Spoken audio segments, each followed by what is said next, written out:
மீண்டுமா இந்த வருஷத்துல நம்மளை வந்து சந்திக்கிறேன். ஹல்லேலூயா, ஆமென். இந்த வருஷத்துல உங்களிடத்துல வந்து நான் பேசுறதுல மிகுந்த ஒரு சந்தோஷப்படுறேன். ஆக இந்த வருஷம் மிக அருமையான ஒரு வருஷம். ஹல்லேலூயா. आप हिंदी, अच्छा तमिल आपको नहीं मालूम है? थोड़ा थोड़ा भी समझ में आता थोड़ा? अच्छा अच्छा अच्छा अच्छा। तो आपको यहाँ पर अभी आपको हम लोग धन्यवाद शुक्रिया करके हम आपको वेलकम कर रहे हैं। हालेलुया। तो आप आपका फैमिली आया क्या? यानी कि आपका बच्चा 2 बच्चे के साथ है? आपका बीवी नहीं है? आपका बीवी, अच्छा आपको उनको पता है तमिल मालूम है? अच्छा अच्छा अच्छा, ठीक है. நம்ம எல்லாம் இவங்களை கைகளை தட்டி வரவேற்போமே, தாலியா பஜா कर इनको वेलकम करेंगे. Thank you Jesus, thank you Jesus, thank you Jesus, thank you.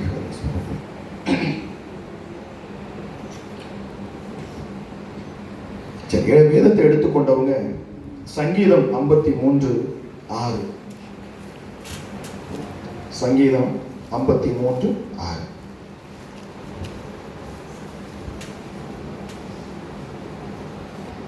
சீயோனிலிருந்து இஸ்ரவேலுக்கு இரட்சிப்பு வருவதாக. தேவன் தம்முடைய ஜனத்தின் சிறையிருப்பை திருப்பும் போது யாக்கோபுக்கு களிப்பும் இஸ்ரவேலுக்கு மகிழ்ச்சி உண்டாகும். ஓகே, என்ன போட்டு பாருங்க. சீயோனிலிருந்து இஸ்ரவேலுக்கு இரட்சிப்பு வருவதாக தேவன் தம்முடைய ஜனத்தின் சிறையிருப்பை திருப்பும் போது யாக்கோபுக்கு களிப்பும் இஸ்ரவேலுக்கு மகிழ்ச்சியும் உண்டாகும். எரேமியா 30:3 எடுத்து வாசிங்க.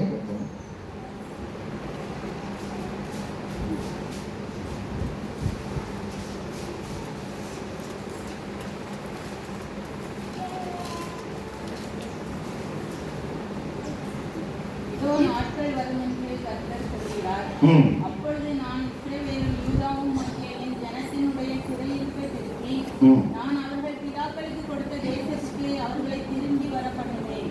அதை அவர்கள் சுதந்திரித்துக் கொள்வார்கள் என்று கர்த்தர் சொல்கிறார். ஹல்லேலூயா. சோ இந்த வருஷத்துல ஆண்டவர் என்னோட கூட பேசின வார்த்தை தான் நான் இன்னைக்கு உங்ககிட்ட பேச ஆசைப்படுறேன். ஆண்டவர் சொன்னாரு, இது பாருங்க, இந்த எரேமியா 30:3ங்கிறது வந்து இஸ்ரவேல் ஜனங்களை குறித்து பேசப்பட்ட ஒரு வார்த்தை, ஒரு வாக்குத்தத்தம் இல்லையா? அப்ப இந்த வருஷம் ஆண்டவர் என்ன சொன்னார்னா, உங்கள் சிறையிருப்பை திருப்புவேன். அது உங்கள் சிறையிருப்பை நான் திருப்புவேன். நீங்க சிறையிருப்பை திருப்பினதுக்கு அப்புறம் என்ன நடக்கும்? ஆண்டவர் சொன்னார், சகலவற்றையும் நீங்க திருப்பிக் கொள்வீங்க, எல்லாவற்றையும் பெற்றுக்கோ, சுதந்திரித்துக் கொள்வீர்கள். அதான் அந்த இடத்துல எழுதப்பட்டிருக்கும். ஹல்லேலூயா. சோ பாருங்க, கர்த்தர் மிக பெரியவரா இருக்கிறார். ஹல்லேலூயா. आपके हाथ में हिंदी बाइबल है? अच्छा, हिंदी में संगीतम यानी कि संगीतम को क्या बोलेंगे? 53:6 पढ़ेंगे आप?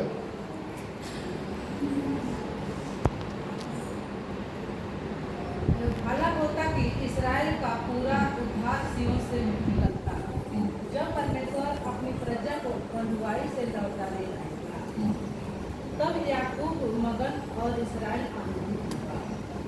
ठीक है, प्रेज गॉड. वो பாருங்க, இஸ்ரவேல் ஜனங்களுக்கு உண்டான அந்த சிறையிருப்பை குறித்து தான் ஆண்டவர் பேசுறார். இந்த வருஷம் எப்படிப்பட்ட வருஷமா இருக்கிறதுனா, நம்முடைய சிறையிருப்பை திருப்பும் வருஷமா இருக்கிறது. ஹல்லேலூயா. சிறையிருப்பு அப்படின்னா என்ன அப்படின்னா, பாருங்க, சிறையிருப்புனா நிறைய எல்லாத்துலயும் நம்ம சிறையிருப்புனா நம்ம அடைக்கப்பட்ட ஒரு வாழ்க்கை, இல்லை நம்மளால எதையுமே செய்ய முடியாத ஒரு சூழ்நிலை சிறையிருப்பு. நிறைய பேருக்கு பாருங்க வியாதியினால சிறையிருப்புன்றது.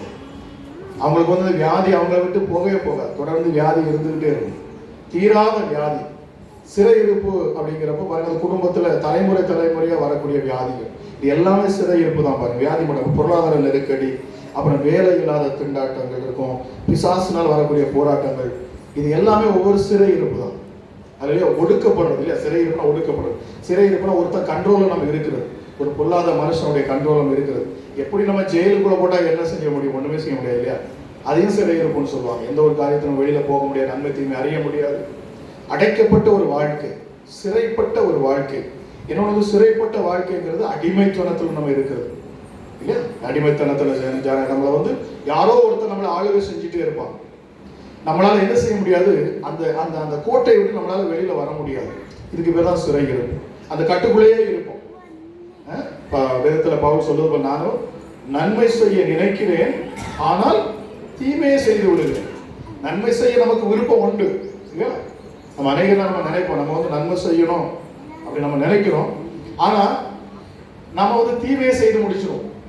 ஃபைனலா பாருங்க, கொஞ்ச நேரத்துல பிசாசு என்ன செய்யும், நம்மளை எரிச்சல் மூட்டி நம்மளை தீமை செய்ய வச்சிருவோம் இல்லையா? நம்ம வந்து நம்ம நிறைய பேர் முடிவு எடுப்பாங்க, நான் இனிமேல் என்ன செய்யக்கூடாது, நம்ம வந்து தீமையான விஷயங்களை பேசக்கூடாது, இல்லைன்னா நான் என்ன செய்ய மாட்டேன், இனிமேல் எங்கள் அப்பா அம்மாவை கீழ்பட்டுருக்கணும், இப்படி பல விஷயங்கள் சொல்லலாம். இல்லை நான் இனிமேல் வந்து இவ்வளோ பற்றி கோடு சொல்ல மாட்டேன், எங்கள் மாமியாரை நான் திட்ட மாட்டேன், என் பிள்ளைகளை நான் திட்ட மாட்டேன், இப்படி ஏதோ ஒரு விஷயத்த நம்ம முடிவு எடுப்போம். ஆனால் பாருங்க, கொஞ்ச நேரத்தில் பிள்ளைகள் வாழ்க்கை நம்ம அடிக்கடி சொல்லலாம், கொஞ்ச நேரத்தில் எரிச்சல் மூட்டி நம்ம வாயிலிருந்து என்ன செஞ்சுருவாங்க, அவங்க வந்து தீமையாக சொல்லக்கூடிய விஷயத்தை கொண்டு வந்துடுவாங்க இல்லையா?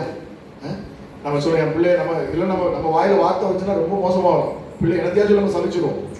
அப்போ நமக்கே கஷ்டமா இருக்கும். இல்லை நான் சும்மா சொல்ல மாட்டேன் அப்படிங்கிற நம்ம ஒரு முடிவு எடுக்கிறோம், ஆனாலும் நம்ம மீறி போவோம். ஸோ இப்படி ஒவ்வொரு மனுஷரும் நம்ம என்ன சொல்ல மீறுதல், அதான் மீறுதல். நம்ம ஒன்று நினைப்போம், ஒன்று செய்ய முடியாது. இது நமக்குள்ள இருக்கிற பாவம். இது வந்து யாருடைய நம்ம மேல உள்ள விஷயம் கிடையாது, இது நம்மளுடைய பலவீனமும் கிடையாது. இது ஆதாம் என்கிற ஒரு மனுஷன் செஞ்ச ஒரு பாவம். அப்போ ஒரு மனுஷனாலதான் இந்த உலகத்துல என்ன வந்தது, பாவம் வந்தது. பாவம் செய்யாதவர்களையும் அது ஆண்டு கொண்டது. அப்ப பாருங்க, இந்த அசுத்த ஆவிகள் இல்லைன்னு சொன்னா எங்கேயோ ஒரு இடத்துல நம்ம ஒரு சிறை இருக்கும், இன்னைக்கு உங்க வாழ்க்கையில் இருக்குன்னு சொன்னா இந்த வருஷத்துல ஆண்டவர் உங்க சிறை இருப்பை மாற்றுவார். ஹல்லேலூயா. நீங்க எந்த இடத்துல கட்டப்பட்டு இருக்கிறீங்களோ, எந்த இடத்துல இருந்து நீங்க வளர முடியாம உயர முடியாம இருக்கிறீங்களோ, அந்த இடத்துல இருந்து என் ஆண்டவர் உங்களுக்கு कट्टा हालेलुया। हिंदी में बोलो तो मैं ऐसा बोल रहा हूँ, जो जगह पर आप लोग बांधे गए हो, यानी कि आप लोग ज़्यादा, यानी कि आप सोचेंगे कि मैं इसमें से थोड़ा बढ़ूंगा, मेरे बच्चों का पढ़ाई के लिए, यानी तो बीमारी बीमारी से मैं छुटकारा लूँगा, यानी तो मुझे अभी ये पैसा क्या बोलूँ, फाइनेंशियली मैं एक कमज़ोर हूँ, मैं इसे ठीक करूँगा, पर आपसे हो ही नहीं पा रहा। आप लोग हर एक टाइम पे आप लोग उसके लिए मेहनत कर रहे हो, पर आप जितना भी मेहनत कर रहे हो वो पैसा आपके हाथ में टिकता नहीं है। तो परमेश्वर इस साल पर ये प्रॉमिस देता है कि ये साल से आपका जो, यानी ये नसीब, आप बोलते ना मेरा नसीब में इसी लिखा है कि मैं इसी भिखारी बनकर रहूंगा, क्या नहीं है। परमेश्वर ये कहता है कि ये साल के बाद आपके जिंदगी में बहुत बड़ा चमत्कार होगा, छुटकारा होगा। परमेश्वर यही बोल रहा है, आपका क्या बोलेगा, छुटकारा मिलेगा। ये साल परमेश्वर का वचन यही दे रहा है, ठीक है। அப்ப பாருங்க, தேவனுடைய விருப்பம் என்ன அப்படின்னா சிறையிருப்பை மாற்ற வேண்டும் அப்படிங்கிறது தான் அவருடைய விருப்பம். அப்ப ஆண்டவர் இந்த வருஷத்துல, இந்த வருஷம் மட்டும் கிடையாது, 2024, 25, 26 இந்த 3 வருஷத்துல தேவன் என்னோட கூட பேசின பொழுது என்ன சொன்னார்னா, இந்த 3 வருஷமும் ஆண்டவருடைய பிள்ளைகளுக்கு ஒரு விடுதலையான ஒரு வருஷம், சுதந்திரிக்கும் வருஷம். அல்லேலூயா. ஏன்னா இனிமேல நாட்கள் வந்து ரொம்ப கொடூரமா இருக்க போகுது. இனிமேல காலங்கள் நம்ம நினைக்கிறபடி இருக்கிறது இல்ல. இனி வரக்கூடிய காலங்கள் ரொம்ப மோசமா இருக்கும். இந்த காலத்துல, இனிமேல காலத்துல நாம வாழணும்னா நமக்கு தேவை யாருன்னா ஆண்டவருடைய உதவி. அதாவது பரிசுத்த ஆவியானோட தயவு இல்லாம நம்மளால வாழ முடியாது. அல்லேலூயா, அல்லேலூயா। तो आगे का जो साल है, आगे का जो साल, अभी दुनिया बहुत सारा खराब हो गया है, यानी कि बहुत सारा पाप जो बहुत सारा बढ़ गया है। अभी आगे का साल अगर हमें आगे जाना है तो पवित्र आत्मा का क्या चाहिए, उसका दया चाहिए। अगर वो हमारे साथ रहेंगे, अगर पवित्र आत्मा आपका हमारे साथ रहेंगे तो हमें ऐसा, यानी कि हम इस साल को आगे बढ़ सकते हैं, यानी कि अपना लाइफ बहुत अच्छी तरह से रहेगा, शांति रहेगा, पवित्र आत्मा का दया चाहिए हमें। तो ऐसा साल है ये, यानी कि 24, 25, 26, ठीक है। अब பாருங்க, இந்த 2024, 25, 26 இந்த 3 வருஷம் ஆண்டவரோட கூட பேசணும். இன்னைக்கு அதான் நான் உங்களிடத்துல பேச விரும்புகிறேன். அப்ப பாருங்க, பிசாசு என்ன செய்வோம் அப்படின்னா, சத்துரு நம்மளை வந்து ஆசீர்வாதங்களை பெற்றுக்கொள்ள முடியாதபடி நம்மளை என்ன செய்வோம், சூழ்ந்து கொள்ளுவாங்க. எப்ப சத்துரு நம்மளை சூழ்ந்து கொள்கிறானோ அப்போ ஆசீர்வாதம் நமக்கு வர முடியாதுன்னு வேதம் சொல்லுகிறது. அல்லேலூயா. நம்மளுடைய ஆசீர்வாதங்களை அவன் தடை செய்கிறவன் இல்லையா? நம்ம இதை எங்க பார்க்கிறோம் அப்படின்னா தானியேல் புஸ்தகத்துல இருக்கு. தானியேலுடைய புஸ்தகத்துல அவன் பாருங்க ஜெபிக்கிறான் இல்லையா? அவன் ஜெபிக்கிறான். நல்ல தானியேல் வேதம் சொல்லுது, அவன் ஜெபிச்சுக்கிட்டே இருக்கிறான், பதிலையே காணும். தானியேல் வந்து மூன்று வேளையும் ஜெபிக்கிறவன். ஆனா அவனுக்கு என்ன வரல? பதில் வரவே இல்லை.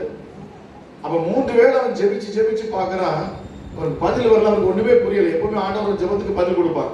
அவன் யாருக்குமே பயப்படாம ராஜா அந்த தேசத்துல வந்து ஜெபிச்சா அவனுக்கு வந்து தண்டனை கொடுப்பாங்க அந்த தேசத்துல. அப்படிப்பட்ட ஒரு சிச்சுவேஷன் இருக்கிற பொழுது இவன் என்ன செய்வான்? பலகணிகளை திறந்து அந்த தேவனை நோக்கி ஜெபிப்பான். யாருக்கும் பயப்பட மாட்டான் தானியேல். அப்படி அவன் ஜெபிச்சுட்டு இருக்கிற வேளையில அவனுக்கு பதில் வரல. ஒரு நாள் பார்க்கறான், 2 நாள் பார்க்கறான், 3, எப்பவுமே உடனே பதில் வரும். அன்னைக்கு 21 நாள் ஆச்சு, அவனுக்கு பதில் வரல. 21வது நாள் கழிச்சு ஒரு தூதன் இறங்கி வர்றான்.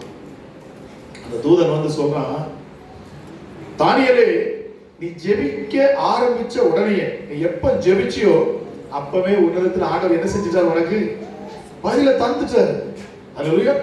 நம்முடைய ஜெபங்களை தேவன் கேட்கிறார். அல்லேலூயா. ஆனா நமக்கு பதில் வருவதற்கு ஏன் தாமதம் அப்படின்னா, அங்க எழுதப்பட்டிருக்கும் பெர்சியா நாட்டு ராஜா அப்படின்னா, அங்க அந்த தேவதூதன் எதை சொல்ற? பெர்சியா நாட்டு ராஜாங்கிறது பிசாசு, சாத்தான். அவன் வந்து அந்த ஆசீர்வாதம், உன் ஜெபத்துக்கு பதிலை தரவிடாதபடி என்ன அவன் தடை செய்தான். ஆகவே நான் என்ன செஞ்சிட்டு இருந்தேன்? போராடிட்டு இருந்தேன். பாருங்க, தூதர்கள் பாருங்க, யுத்தம் பண்றதுக்கு தூதர்கள் இருக்கிறாங்க, நல்ல செய்தியை கொடுக்கறதுக்கு தூதர்கள் இருக்கிறாங்க. இப்ப இந்த காபிரியல்ங்கிறவன் நல்ல செய்தியை கொடுக்கிறவன், அப்ப அவனால என்ன செய்ய முடியல? அவங்கிட்ட யுத்தம் பண்ண முடியல. இப்ப இவன் வந்து தடை செய்யற ஆசீர்வாதத்தை வர முடியாம தடை செஞ்சிருக்கான். இப்ப யார் வர்றாம உதவிக்கு? மிகாவேல் தூதன் வந்தான். அல்லேலூயா. மிகாவேல் தூதன் வந்து என்ன செய்யறான்? அவன் கூட இவன் யுத்தம் பண்ணி, மிகாவேல் தூதன் யுத்தம் பண்ணி, இவன் அங்க இருந்து என்ன செய்ய? கலட்டி விட, நீ போ, நீ அந்த நற்செய்தியை கொண்டு போய் தானியேலுக்கு கொடு. பாத்தீங்களா, ஒரு ஆவிக்குரிய மண்டலத்துல ஒரு யுத்தம் நடக்குது இல்லையா? நமக்கு ஆசீர்வாதம் வரவிடாதபடி ஒரு யுத்தம் நடந்துகிட்டு இருக்கு. அதனாலதான் நிறைய நேரங்கள் நமக்கு பதில் வருவதற்கு தாமதமாக இருக்கும். தாமதம் வந்தவுடன் நம்ம என்ன செஞ்சிடக்கூடாது? பயந்துடக்கூடாது, சோர்ந்து போகக்கூடாது. ஏன்னா நமக்கு ஒரு விசுவாசம் இருக்கணும்.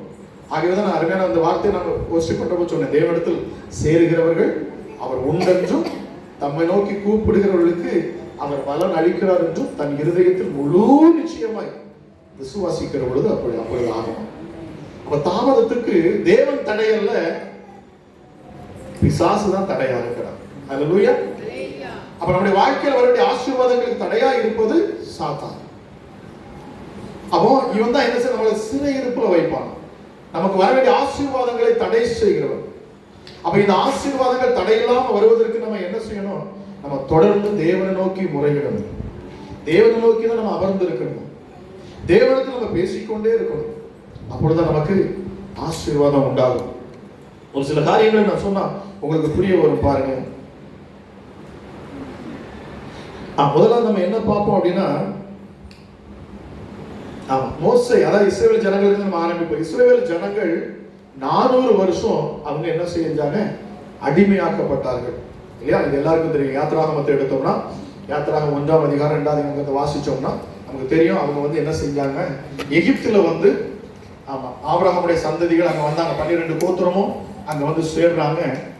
இப்போ அவர்கள், அந்த ஜனங்கள், ஆண்டவர் அவர்கள் மேல ஒரு ஆசீர்வாதத்தை வச்சிருந்தார். என்ன ஆசீர்வாதத்தை வச்சிருந்தார்? நீங்கள் பலுகி பெருகுவீர்கள் சொல்லி. அப்ப அவங்க என்ன செய்யாங்க? அவங்க பெருக ஆரம்பித்த ஜனக்கூட்டம் அது பெருக ஆரம்பிக்குது. ஏன்னா ஜனக்கூட்டம் பெருக அவர்கள் பலத்து இருப்பார்கள் இல்லையா? பாருங்க, 2 பேர் 3 பேர். இப்ப பாருங்க, நீங்க ஆரம்பத்துல ஒர்ஷிப் ஆரம்பிக்கப்போ 2 பேர் 3 பேர் அப்படி கொஞ்சமா இருந்தீங்க. இப்ப வர வர ஸ்ட்ரென்த்துக்கு கூடிச்சு. ஸ்ட்ரென்த் கொஞ்சம் கூட என்னாகும்?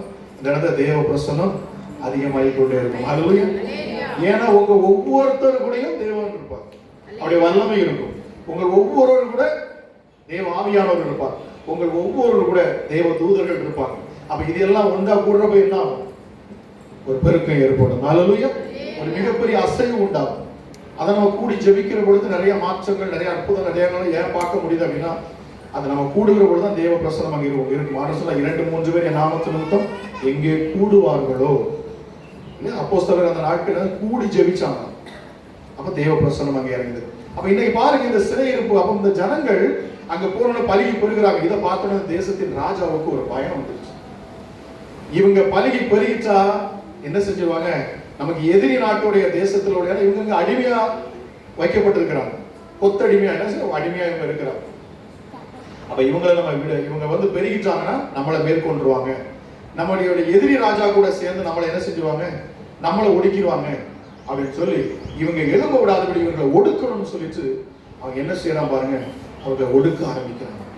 செங்கல் சூழலை வேலை செய்ய வைக்கிறான், சாப்பாடை செய்ய கொடுக்கறது இல்லை. அப்ப பாருங்க, இதே போலதான் பிசாசு நம்மளை என்ன செய்வானா, ஒடுக்குவான். எத்தனை பேருக்கு புரியுது? அல்லேலூயா. நாம் பெருகிவிடக் கூடாது. நம்ம மேல ஆசீர்வாதம் இருக்கிறது அவனுக்கு தெரியும். உங்களை தேவன் ஆசீர்வதிச்சிருக்கிறது அவனுக்கு தெரியும். இவனை விட்டா இவன் பெருகி பருகிடுவான். இவன் ஆண்டவருக்குள்ள இவனை விட்டுட்டா இவன் என்ன செஞ்சிருவான், இவன் உயர்ந்துருவான், இவன் செழிப்பாயிருவான். அப்ப இவனுக்கு என்ன செய்வோம், ஒரு சில பிரச்சனைகளை கொடுப்போம். இந்த ஒரு சில நெருக்கங்கள் வர்றபோது நமக்கு ஒரு சின்ன வியாதி வரும், குடும்பத்துல பிரச்சனை வரும், குழப்பங்கள் வர்றப்ப நம்ம என்ன செய்வோம், அதையே தான் நம்ம சொல்லிக்கிட்டே இருப்போம். அதை சரி பண்றதுக்கு நம்ம என்ன செய்யணும், இது இப்படியே நம்ம அதே எண்ணத்துல தான் ஓடிட்டு இருப்போம் பாருங்க இல்லையா. ஒரு பிரச்சனை நம்ம வீட்டுக்கு வந்துட்டா, இப்ப நம்ம வீட்டுல குடும்பத்துல ஒன்னா இருக்கிறோம். இப்போ அன்னைக்கு வந்து வீட்டுல யாருக்கும் ஒரு சோம்பல ஒரு காய்ச்சல் வந்துருச்சுன்னு வைங்களேன், அன்னைக்கு வீட்டுல இருக்க நம்ம எல்லாருக்கும் எப்படி இருக்கும், ஐயோ அவனுக்கு காய்ச்சல் வந்துருச்சு, என்ன காய்ச்சலோ என்னவா, காய்ச்சல் விடாம அடிக்குது, எல்லாருடைய கவலையும் அங்கதான் வந்துடும் இல்லையா. வேதத்தில் சொல்லப்பட்டிருக்கிற உங்கள் அவயங்களில் ஒன்று பலவீனமா இருக்கும்னா, இப்போ காலில் உங்களுக்கு அடிபட்டுச்சுன்னா கூட உங்கள் முழு அவயமும் அதுதான் கவனிக்குமா. நீங்க ரோட்ல அடுத்து போகிறப்ப எப்படி போவீங்க, பார்த்து ஜாக்கிரதையா போவீங்க இல்லையா, அடுத்து அடிப்படக்கூடாதுங்கிறதுக்காக. அப்ப பிசாசுடைய தந்திரத்தை பாருங்க, அவன் என்ன செய்யறான், நமக்குள்ள ஒரு பிரச்சனைகளை போட்டு நம்மளை நெருக்கி வச்சுட்டாங்க, நம்ம அதையே பார்த்துக்கிட்டு இருக்கோம். இதுதான் சிறையிருப்புங்கிறது. நம்முடைய எண்ணங்களை வெளியே விடாதபடி, ஆண்டோடைய அற்புதத்தை பெற்றுக்கொள்ள முடியாதபடி, அவரை அமர்ந்திருந்து துதிக்க விடாதபடி, நம்ம மனசு நமக்கு ஃப்ரீயா இருந்தால் நம்ம ஆண்டோடைய சமூகத்துல போய் உட்கார்ந்து என்ன செய்வோம், துதிப்போம். அப்ப பாருங்க, இதுலதான் அவனுடைய தந்திரங்கள் அடங்கி இருக்கிறது. அப்ப இங்க இதே போலதான் இஸ்ரவேல் ஜனங்களை என்ன செய்யலாம், ஒடுக்கணும். இவர்கள் பெருகிவிடக் கூடாது, பல்லுக்குன்னா என்ன செஞ்சு நம்மளை விட பலத்துருவாங்கன்னு சொல்லி. இப்பொழுது நெருக்கப்பட்டிருக்கிற இந்த சூழ்நிலையில தான் இந்த ஜனங்கள் யார் நோக்கி முறையிடுறாங்க, தேவனை நோக்கி முறையிடுறாங்க. அப்ப தேவனை நோக்கி முறையிடுகிற பொழுதுதான் தேவன் என்ன செய்யறார், இவருடைய சத்தத்தை கேட்டு அவர் மனம் இறங்கி வருகிறார். ஆனா இவர்கள் தேவனுக்கு விரோதமான பாவத்துல தான் இருக்கிறாங்க. இந்த இஸ்ரவேல் ஜனங்கள் அங்க எகிப்தியர்களுக்கு அடிமையானது மட்டும் கிடையாது, எகிப்தில் உள்ள தெய்வங்களை அவங்க என்ன செஞ்சாங்க, வழிபட ஆரம்பிச்சாங்க. அல்லேலூயா. அப்ப இந்த எகிப்தில் உள்ள தெய்வங்களை இவங்க வழிபடுகிற பொழுது தேவனால என்ன செய்ய முடியல, ஆசீர்வதிக்க முடியல.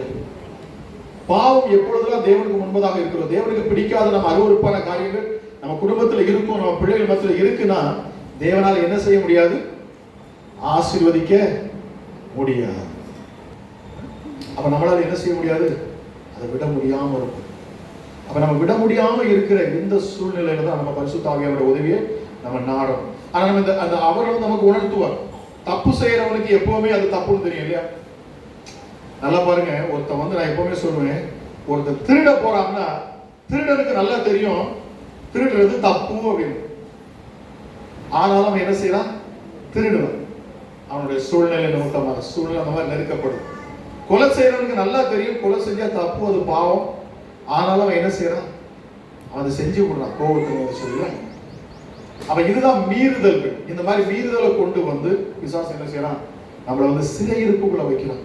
தேவன் ஆசீர்வதிக்க முடியாதபடி, எந்த ஆசீர்வாதத்தை பெற்றுக்கொள்ளும்படி நாம் அழைக்கப்பட்டிருக்கிறோமோ இந்த ஆசீர்வாதம் நமக்கு கிடைக்க விடாதபடி பிசாசு என்ன செய்வான், நம்மளை அவன் சூழ்ந்து கொள்கிறான். அப்ப இந்த இடத்துல இஸ்ரவேல் ஜனங்கள் பெருக விடாதபடி பார்வோன் என்ன செய்யறான், அவர்களை ஒடுக்குகிறான், நெருக்குகிறான். இந்த இடத்துல தான் தேவன் ஒரு மீட்பரை அவர்களுக்கு நியமிக்கிறார். அவர் தான் மோசேங்கிற ஒரு மீட்பரை ஆண்டவர் கொண்டு வர்றார் இல்ல. மோசேயிட்ட முட்செடியில முகமுகமாய் பார்க்கிறான், ஆண்டவர் பேசுறார்.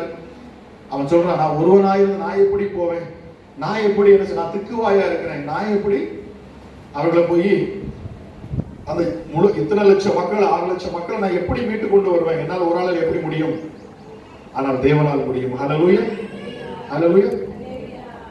அற்பமாய் நினைக்கப்படுவர்களை கொண்டுதான் தேவன் என்ன செய்வாராம், ஆச்சரியமான காரியங்களை செய்வாராம். ஹல்லேலூயா, ஹல்லேலூயா. நம்ம அற்பமா நம்ம நினைக்கப்படுவோம், ஆனால் நம்மளை கொண்டுதான் தேவன் பெரிய காரியங்களை அவர் செய்ய அவர் திட்டமிட்டு இருக்கிறார். ஹல்லேலூயா. அப்ப பாருங்க, தேவன் இந்த இடத்துல அப்ப மோசையை தெரிஞ்சு கொள்றார். மோசே சொல்றான், நான் போய் அவரிடத்துல பேச முடியாது. நான் திக்கு வாயின்னு சொன்னோன்னே ஆண்டவர் கோவப்படுறாராம். ஆண்டவர் பேசுறப்ப நம்ம கீழ்ப்படி நம்ம நிறைய நேரத்தில் ஆண்டவர் நம்ம என்ன செஞ்சு கம்ப்ளைண்ட் பண்ணிட்டே இருக்கோம் இல்லையா? என்னால் அது முடியாத ஆண்டவர், நான் எப்படி செய்யும், நான் எப்படி இதில் இந்த காரியத்தை நான் செய்ய முடியும், நான் எப்படி இதை செய்ய முடியும், நான் எப்படி பிசாசை தொடர்றது. நிறைய பேர் சொல்லுவாங்க, என்கிட்ட அடிக்கிறப்ப சொல்லுவாங்க, ஐயா நாங்களாம் சும்மா சாதாரண ஒரு விசுவாசி, நாங்க எப்படி பிசாசை துரத்த முடியும், நாங்க எப்படி வியாதியஸ்தரை சுகப்படுத்த முடியும்? நீங்க நிறைய பேருக்கு அப்படிப்பட்ட கேள்விகள் இருக்கு.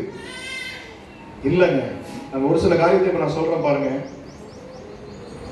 நாம் தேவனுடைய பிள்ளைகள் அப்படிங்கிற இடத்துல நம்ம எப்பவும் என்ன செஞ்சிருக்கணும், நம்ம மைண்ட்ல வச்சிருக்கோம். பாருங்க, இஸ்ரவேல் ஜனங்களை தேவன் என்ன சொல்றாரு, இவர்கள் என்னுடைய ஜனங்கள், இவர்கள் என்னுடைய பிள்ளைகள் சொல்லி ஒரு இடத்துல ஆண்டவர் சொல்றாரு, இவர்களை நான் பெற்றேன்னு சொல்லுவார். அப்ப ஆண்டவருடைய எண்ணம் எப்பவுமே பாருங்க, இவர்கள் என்னுடைய பிள்ளைகள் அப்படிங்கிற இடத்துல அவர் நம்மளை வச்சிருக்கிறார். ஆனா நாம தான் அவரை விட்டு தூரம் போயிடும். இன்னைக்கு ஒரு விஷயத்தை நம்ம ஆழமா அறிஞ்சு கொள்ளணும் பாருங்க. நம்முடைய சிறையிருப்புல இருந்து நாம் விடுதலையாக வேண்டும் என்பதற்காக தான் ஆண்டவராய் இயேசு கிறிஸ்து வந்தார். இந்த உலகத்துல எல்லாத்தையும் நம்ம அனுபவிக்கணுங்கிறதுக்காக தான் ஆண்டவராய் இயேசு கிறிஸ்து இந்த பூமிக்கு வந்தார். ஆகவே தான் அவர் ரத்தம் சிந்தி எந்த விஷயத்தில் நாம் கட்டப்பட்டிருக்கிறோம், எந்த சிறையிருப்புல நம்ம இருக்கிறோமோ இந்த சிறையிருப்பை மாற்றும்படிக்கு தான் ஆண்டவராய் இயேசு கிறிஸ்து நமக்கு உதவி செய்யும்படி இந்த பூமிக்கு வந்தார். வேதத்தை எடுத்தவங்க எடுத்து வாசிக்க நம்ம யாருங்கிற ஒரு விஷயத்தை நான் இப்ப உங்களுக்கு சொல்றேன். யோவான் எழுதின சுவிசேஷம் 1ஆம் அதிகாரம் 12-13.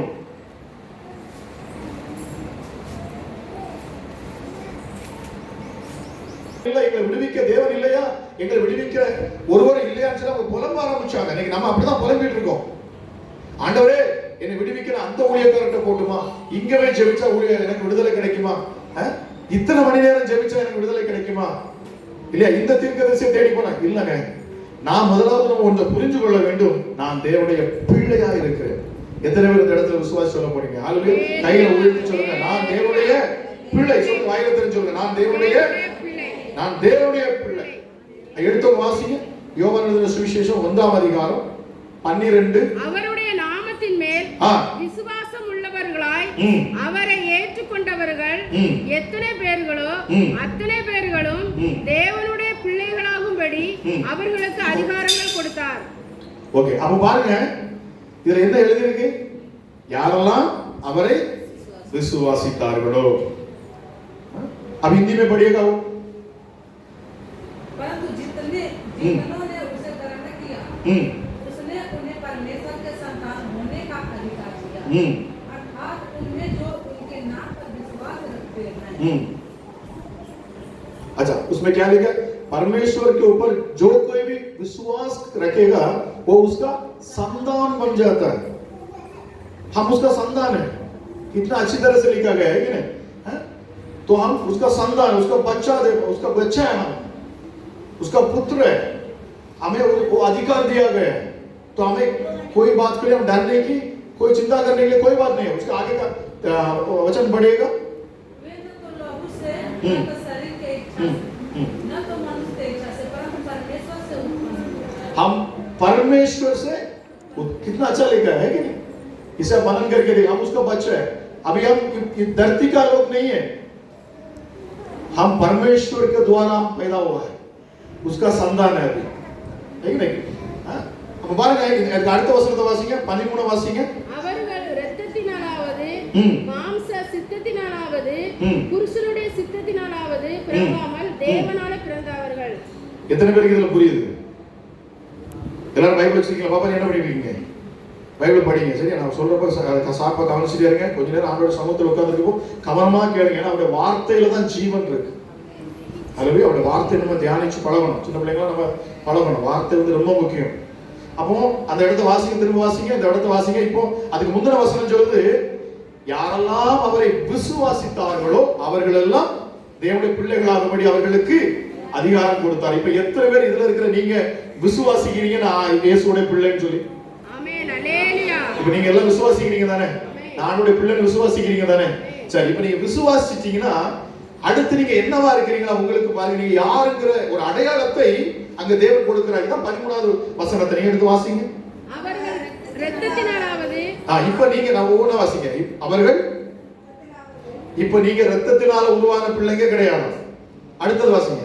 மாம்ச சித்தத்தினாலாவது மாம்ச சித்தத்துல நீங்க பிறக்கலையா? இப்போ மறுபடியும் சொல்ற, நீங்க ரத்தத்தினால கிடையாது, இப்போ மாம்ச சித்தத்தில் நீங்க பிறக்கல இல்லையா? மாம்ச சித்தம்ங்கிறது கணவன் மனைவியா இணைந்து ஒரு குழந்தை பிறக்கிறது இல்லையா? மாம்ச அடுத்து வாசிங்க. அதான் புருஷனுடைய, அதான் கணவன் மனைவி இணைக்கிற புருஷனுடைய சித்தத்திலே கிடையாது, அவருடைய விருப்பத்தினால வந்தது கிடையாது. தேவனாலே நீங்கள் பிறந்திருக்கீங்க. கைகளை தட்டி மகிமைப்படுத்துவோமே. ஹல்லேலூயா, ஹல்லேலூயா. இந்த ஒரு விஷயத்தை நீங்க ஆழமா உங்க மனசுல வச்சிட்டீங்க அப்படின்னா உங்க வீட்டுல விசுவாசம் வர மாட்டான். ஏன்னா வேதம் சொல்லி சத்தியத்தை அறிவீர்கள், சத்தியம் உங்களை விடுதலையாக்கும். விடுதலை எங்க இருக்குன்னா சத்தியத்தில் இருக்குது. எப்பவுமே நான் யாருங்கிற அடையாளம் நமக்கு தெரிஞ்சிருச்சுன்னா போதும் இல்லையா?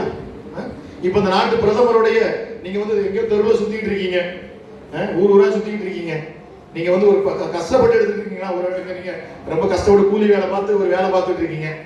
திடீர்னு உங்களை வந்து ஒருத்தர் வந்து பார்த்துட்டு, தம்பி நீ யாரு தெரியுமா, தங்கச்சி நீ யாரு தெரியுமா, நம்ம நாட்டு முதலமைச்சருடைய பொண்ணு நீதான், முதலமைச்சருடைய பையன் நீ அப்படின்னு சொன்னா நமக்கு எப்படி இருக்கும்? அதுக்கப்புறம் இல்லையா?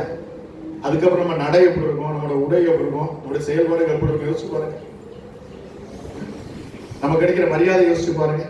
அப்போ இந்த இடத்துல ஆண்டவர் இதை தான் நமக்கு சொல்றாரு, நம்ம சாதாரணமானவர்கள் அல்ல, நாம் தேவனாலே பிறந்தவர்கள். ஹல்லேலூயா, ஹல்லேलूया। देखिए अभी हम समझते हैं कि मैं एक साधारण आदमी हूँ। अगर समझ ले आप अभी काम कर रहे हो, आपके देश आपके गांव से आकर इधर आके काम कर रहे हो, आप सोचेंगे कि मैं एक साधारण आदमी हूँ, तो समझ लीजिएगा एक अभी एक मनुष्य आपके पास आ रहा है और वो बोल रहा है कि आप कौन है बताए, आप इस देश का प्रधानमंत्री का बच्चा है। अगर ऐसा कोई बोलेगा तो आपको कैसा लगेगा?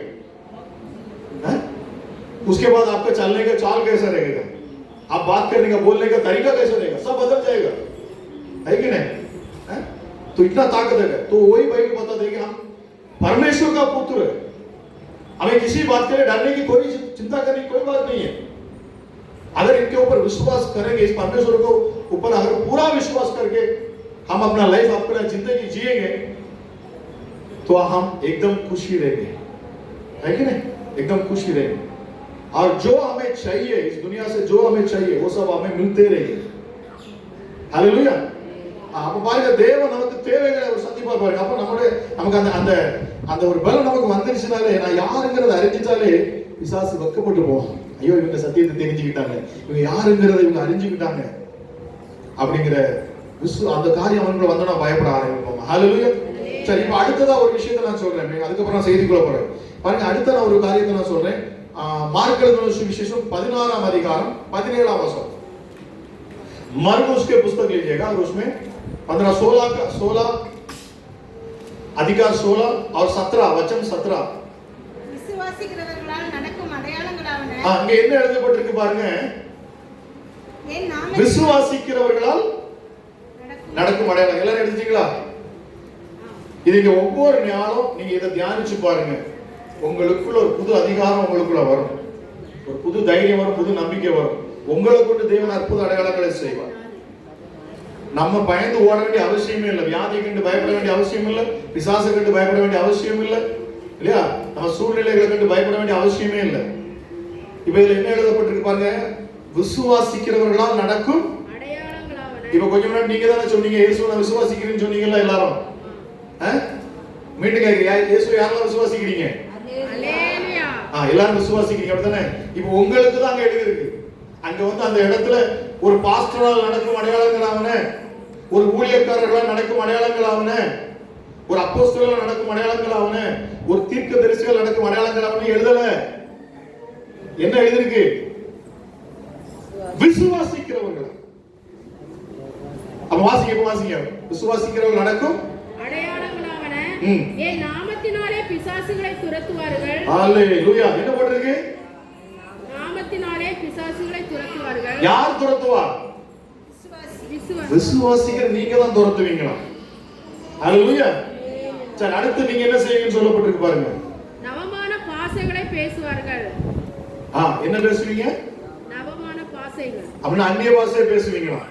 எனக்கெல்லாம் எங்க கிடைக்க போது ஆண்டவர், அதெல்லாம் ரொம்ப பக்தியா ரொம்ப இதா இருக்கிறவங்க தான். அப்படி இல்லைங்க, நீங்க ஆண்டவருக்குள்ள நான் அவருடைய பிள்ளைங்கிற மனப்பான்மை உங்களுக்கு வந்துட்டுனாலே ஆண்டவர் உங்களுக்குள்ள அந்த பரலோக பாஷையை உங்களுக்கு தந்துருவாங்க. ஏன்னா அப்பா கிட்ட நீங்க பேசணுங்களா, உங்க அப்பாட்ட பேசணும், அந்த பாஷை உங்களுக்கு தெரிஞ்சாதான் நீங்க பேச முடியும். ஹல்லேலூயா. அடுத்து மூணாவது நீங்க என்ன செய்வீங்கன்னு சொல்லப்பட்டிருக்கு. அடுத்து வாசிங்க. சத்தம் வாசிங்க சார். சர்ப்பங்களை எடுப்பார்கள், ஆ, சாவுக்கேதுவான யாதொன்றை குடித்தாலும் அது அவர்களை சேதப்படுத்தாது. ஹalleluya. பாருங்க, எதுவுமே உங்களை சேதப்படுத்தாது. சாவுக்கு ஏதுவான எந்த ஒரு காரியமும் உங்களை சேதப்படுத்தாது. ஹalleluya, ஹalleluya. மரணத்துக்கு ஏதுவான எந்த ஒரு வியாதியோ எந்த ஒரு பிரச்சனையோ உங்களை என்ன செய்ய முடியாது, நெருங்க முடியாதுங்க. அடுத்து வாசிங்க. வியாதிஸ்தர் மேல் கைகளை வைப்பார்கள். இப்ப வியாதிஸ்தர் மேல் யார் கை வைப்பா? இயேசுவை விசுவாசிக்கிற நீங்க தான் என்ன செய்ய முடியுமா? கையை வைக்கணுமா? ஹalleluya, ஹalleluya. பாருங்க, எங்க பாப்பாவுக்கு நான் சொல்லுவது உண்டு, எங்க பிள்ளைகளுக்கு நான் சொல்லுவது உண்டு. பாப்பா நீ போய் கையை வை, ஜெபம் பண்ண அற்புதம் நடக்கும். பாருங்க, சின்ன பிள்ளைங்க சாதாரண நினைச்சிட்டு இருக்கிறீங்க, உங்களை கொண்டு தேவன் பெரிய அற்புதத்தை செய்வார்.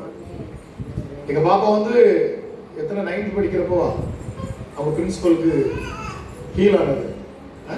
8th படிக்கிறப்போ, 8ஆம் கிளாஸ் படிக்கிறப்போ எங்க பாப்பாவுக்கு நான் வந்து ஆண்டவருக்கு சொல்லுவேன், நீ போய் ஜெபம் பண்ணா என்ன நினைக்கும், என்னடா அற்புதம் நடக்கும். ஏசப்பா உனக்குள்ள இருக்கிறார்.